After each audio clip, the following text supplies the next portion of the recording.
At this time, we're going to open up the floor to questions. These questions will be directed to the NRC, not the licensee. And I'm going to ask you to restrict your questions to this, the content of this meeting, the RAIs that were discussed. So is there anyone here today that has any questions regarding any of these RAIs? Kendra? Okay. Just a second. Here comes the microphone. Kendra, why don't you stand up for us? Might be a little easier. That's awkward. Okay. Hi. I actually have two questions.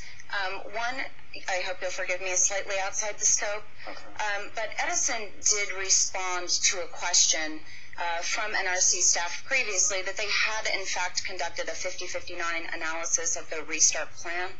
I'm wondering when the public can expect to be able to see that document. I'm assuming you're referring to the as part of the AIT follow-up inspection. Is that what you're referring to?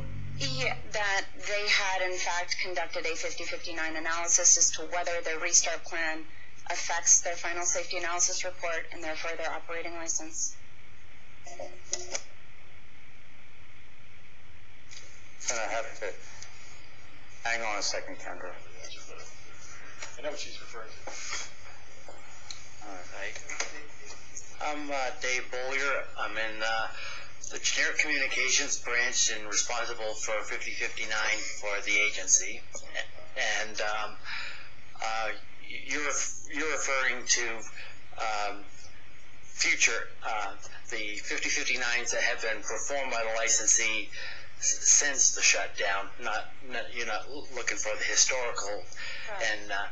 And in terms of whether those are going to be made public, there's a licensee document. Licensee documents are not made public. Okay. Just wanted to get some clarity on that. But we are inspecting the NRC them. staff had asked at a previous meeting of the licensee whether they had conducted a 5059 analysis of their restart plan. So perhaps some of you recall that, Mr. Palmisano. I don't know if you recall that. And they responded that they had in fact done that. Now, if they haven't, and that was a misstatement, then that's fine as well. I just wanted to get some clarity as to whether or not that document exists, whether the licensee had conducted an analysis of their restart plan, and whether or not the public can expect to see that document. Well, I'm not sure what you mean, 5059 of their restart plan. 5059 evaluates changes to the facility as described in the FSAR. So, whatever is in their restart plan, or whatever any other changes that involve steam generators that have been conducted, any 5059 that's been performed since the shutdown, we're reviewing 100% of them, both in headquarters as well as a regional inspector are independently inspecting all 5059s. So we don't make the 5059s available, but you'll certainly have our results of our inspections available. Okay. So just, and I apologize, okay. But the public, I work very closely with the public in Southern California who are most directly impacted by this issue. Yep. And I'm sure you can understand, in light of the rapid degradation of brand new equipment that they are paying for, that they have very little faith in a process in which they cannot see that kind of document. So that is why I'm asking the question, because in the interest of public transparency. All right, Kendra, let me... People, and I do have one other follow-up question. I'll tell you what. So we can move on from this. Let's close out this question first. I think if you have more specific comments or questions about this 5059 process and the actual document, what you should do is maybe submit a question through the NRC public feedback form. And this specific question, seeking answers to it. We're trying to stay kind of, okay? No problem. But at the end of the day, the bottom line is licensee documents are not made public. That's the answer. Okay. Edison. Okay, so what's your next question? My other question was, and this is specifically pertaining to a question that was asked at the last NRC meeting on November 30th. Well, hang on a second, Kendra. But this relates Does it have to do with the RAIs? Yes, it has to do with the operational assessments, which have been brought up repeatedly today. That the operational, I found it really interesting today that the operational assessment that Intertech did with traditional measuring actually showed instability. However, when Mr. Palmisano was questioned about why they believe that reducing power would actually improve void fraction, dampening, and the function of anti-vibration structures that exist, why they believe that that is the case at 70% power, they said that this is based on experimental data that has never been used in an operational assessment. And that's a direct quote from Mr. Palmisano, so maybe he wants to, well, I guess I can't ask him, so I'll ask the NRC staff whether or not they're going to be taking a very close look at the use of experimental data that's actually never been used in an operational assessment, according to Mr. Palmisano, and how that impacts the safety and the assurance that the public can have that this restart plan would guarantee the safe operation of these reactors. I'm not sure I got the whole question. The Intertech analysis to which you refer isn't predicting instability, it's assuming an instability. This is intended to be to address a worst case scenario where the Unit 3 disease exists and hasn't been eradicated, and evaluates the consequences. So as one point of view,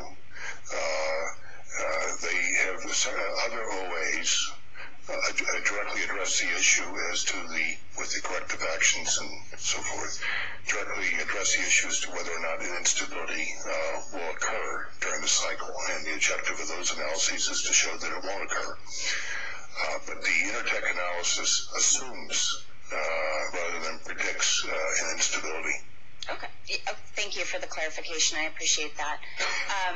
My concern is that the assumption that 70% power reduction is based upon experimental data that's not been used in an operational assessment. And that's according to Mr. Palmisano. So All right. I have a question. How about we let the NRC respond to that, okay?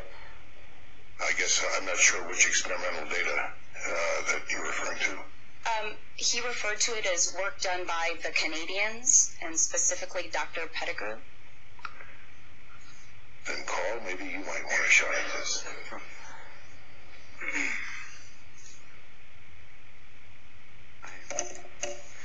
I am not clear on the question. Can you repeat your question, please? Yeah, the question is that the safety of the restart plan, the improvement of void fractions and dampening, and the improvement of existing anti-vibrational structures was based upon experimental data by the Canadians, according to Mr. Palmisano and Dr. Pettigrew, that's never been used in an operational assessment previously. So I'm wondering what critique the NRC is taking, what action you're taking to ensure the safety of a restart plan that's based upon experimental data that's not been used before.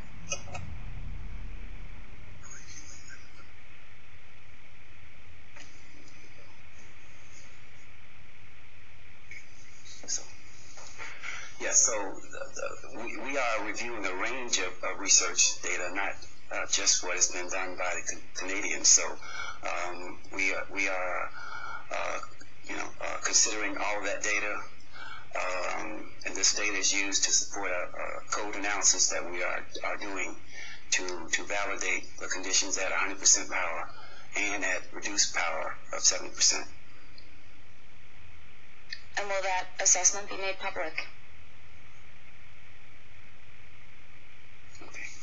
I understand that, yes, it will be. All right, thank you, Kendra. Let's go to the phone. Do we have anybody left on the phones, or you all go home?